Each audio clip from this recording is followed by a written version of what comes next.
l'antenne d'Abobo, c'est-à-dire que de la RTI, qui a été détruit par la rébellion de Ouattara et de Soro-Guillaume, au moment où ils étaient en train d'accomplir leur sale besogne, il y avait l'hélicoptère de l'ONUCI qui était au-dessus de l'antenne en train de les protéger pour prévenir d'une éventuelle arrivée des FDS. Vous voyez comment c'est lamentable. Je demande, on va dire instamment à cette jeunesse de soutenir l'action du président Gbagbo afin que la Côte d'Ivoire, on va dire, ne sombre pas du tout et que toute cette jeunesse reste éveillée afin qu'on puisse, à court terme, sortir de la crise pour le devenir de tous les Ivoiriens. Je vais m'adresser à Nicolas Sarkozy, le président français. Ce monsieur-là même qui a été ministre de l'Intérieur en France, qui, dans tous les médias, lorsqu'il s'agissait de la délinquance dans les quartiers défavorisés, il demandait toujours le respect, que tous les étrangers ici doivent respecter les lois de cette République. Jusqu'à ce qu'il passe président, il a toujours prôné le respect des lois de cette République-là. Houphouët-Boigny, président de la Côte d'Ivoire, a été co-rédacteur avec Gaston Lefebvre sur la Constitution française. Il a juste déplacé, avec quelques retouches, la Constitution française en Côte d'Ivoire. J'aimerais ainsi lui demander que cette même Constitution existe en Côte d'Ivoire et dans d'autres pays africains. Le respect de la Constitution et la souveraineté de chaque pays africain. C'est ce que je voulais lui dire. Parce que là, en ce moment, il est en train de se transformer vraiment en barbouze. C'est inacceptable. Et ça ne sera pas accepté. Qu'est-ce que nous appelons communauté internationale? Est-ce que ça se limite à la France et à deux de ses amis? Si on s'assoit, si on ne sort pas et qu'on est là, qu'on écoute simplement ce qui se passe en France, ce qui se passe peut-être en Angleterre ou 2 ou 3 pays africains qui sont, peut-être ces 3 pays, ces 3 présidents qui sont à la solde du président Sarkozy, mais je pense que ceux-là, tôt ou tard, vont s'en mordre les doigts. Est-ce que c'est parce qu'ils sont pris dans les taux de Sarkozy, qu'ils n'arrivent pas à s'ouvrir les yeux pour regarder, qu'ils sont en train de vraiment... Non seulement ils ne se font pas du mal tout seuls, mais ils font du mal à leur communauté. Quand vous dites que non seulement ils ne se font pas du mal tout seuls, ils font du mal à leur communauté. À qui faites-vous allusion? Mais je fais allusion au Burkina Faso. D'accord. Et moi, si je le parle, et je suis fier de le dire, et parce que quand vous regardez, vous cherchez dans l'histoire, mes ancêtres viennent du Burkina Faso.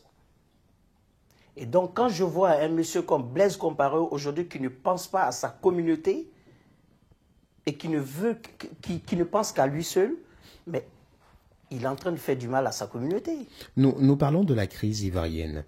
Et faisons allusion à tout ce qui vous écœure au sujet de cette crise. Nous en arrivons donc à M. Compaoré.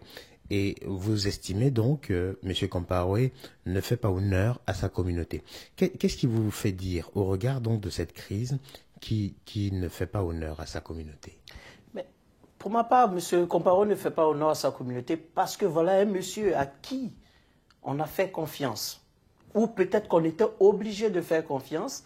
On lui a demandé simplement, ah, vous avez 2 frères qui sont en train de se bagarrer, ben, venez régler ce problème. Je pense qu'en Afrique, dans toute tribu, lorsque vous avez 2 frères ou 2 personnes qui sont en train de se battre, quand vous arrivez, qu'est-ce que vous faites? Vous les séparez d'abord et vous écoutez l'un et vous écoutez l'autre.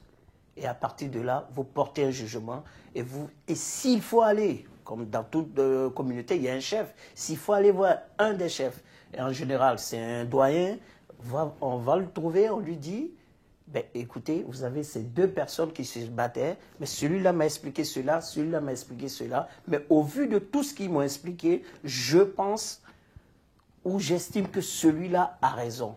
Mais mais on ne peut pas, au jour d'aujourd'hui, regarder 2 personnes en train de se bagarrer et vous avez été désigné comme un médiateur et jusque-là, vous n'avez donné aucun avis, ou vous n'avez jamais donné de résultats de votre démarche. Où en sommes-nous avec ce qu'il a fait? Au contraire, il contribue encore à alimenter ou à préparer ces personnes qui viennent pour attaquer notre pays. Alors, moi, je dis non. S'il y avait un message à lancer tout de suite à M. Compaoré, qui est, soulignons-le très clairement, le président burkinabé, que lui diriez-vous en ce moment? Mais je lui dirais simplement qu'il a échoué, mais lamentablement. Il a échoué lamentablement et qu'il faut qu'il en tire les conséquences. Pour moi, les conséquences, c'est de faire une annonce et de dire simplement « J'ai voulu régler ce problème, je n'ai pas été à la hauteur, je me retire ».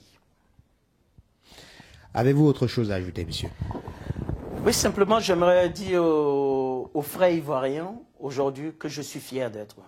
Il y a un grand homme américain qui disait à l'époque ne vous asseyez pas et dites simplement qu'est-ce que mon pays a fait pour moi. Mais dites-vous qu'est-ce que j'ai fait pour mon pays.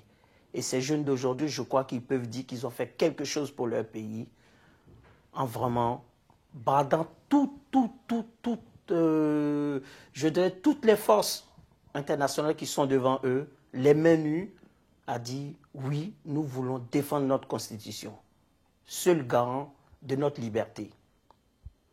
Et ça, je suis fier d'eux.